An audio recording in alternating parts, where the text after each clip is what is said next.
But because David forcefully ended the marriage by getting rid of Uriah. So God is saying, listen to me.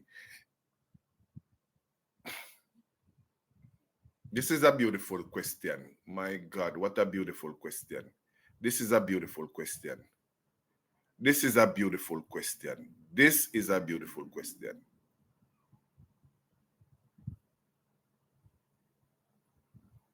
This is a beautiful question. This is a beautiful question. I'm trying to follow you. Or it said your account is private. Your account is private. This is a beautiful question, though. It said the Bible referred to Bathsheba as Uriah's wife. Why? Because at the time when, if it is a case where Bathsheba had left Uriah and go over to David, all right, it would be different. She would be called Uriah. She would have called Bathsheba. But because David would have unalived Uriah, David would have unalived Uriah just to get Bathsheba. So God wants David to understand, and those who come after David to understand, that you should not unalive somebody and take them wife. If she want to leave, allow her to leave, but you should not unalive somebody to take him wife. You get me? So God make it put on the book. Say, listen to me, this is wrong.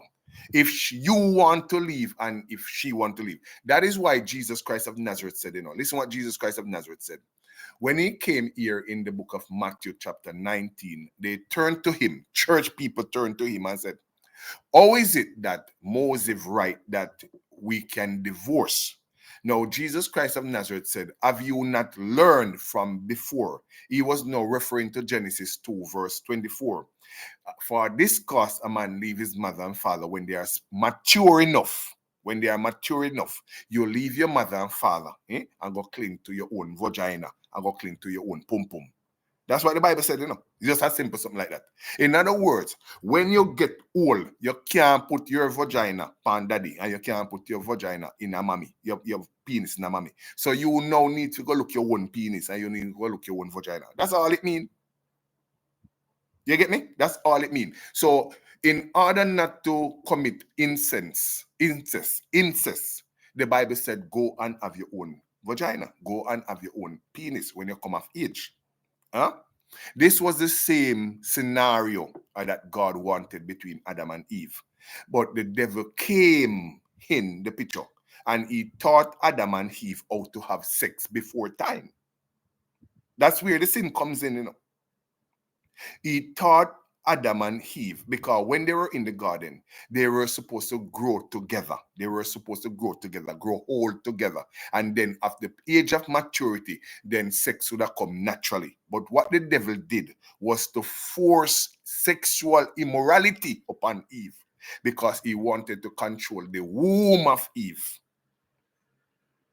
You get me?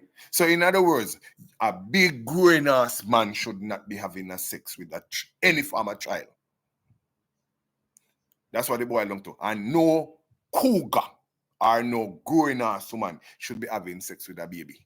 That's what the boy belong to. You should not put them, and down to the very body tell you, because when a female have sex and get pregnant, we're talking about some little teenager. The last one of them have birthday that day, and she go push out the baby, and the whole her bottom just mash up, and she died. You get me? Because the body is not mature enough to bear a child. Pitting enough to have sex. You get me? Pitting enough to have sex. And this is what happens when they are exposed too early.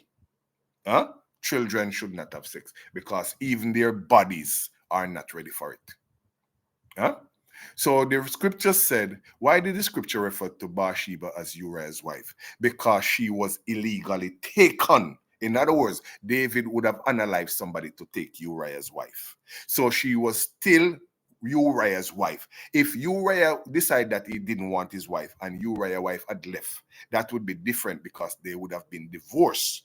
But that is not the case. It was David who wrote to his general and said, put Uriah at the front of the battle, and when the battle is fierce, then withdraw your man and make him die on the battlefield. So God was now saying, listen carefully, I am not in agreement with what you did. Because if the Bible had write off that debt, it would now mean that God is a murderer. So God is now telling David, listen to me, you unalive Uriah and take his wife illegally. If she had walked away, then you could have her. That's what God said. God said, listen to me. If you did ask me for 10,000 women, I would have given you them. But you illegally take Uriah's wife by unaliving Uriah. So that was the difference. And this is why I want people to understand. If you're in a relationship that is going to cost life, leave that relationship alone.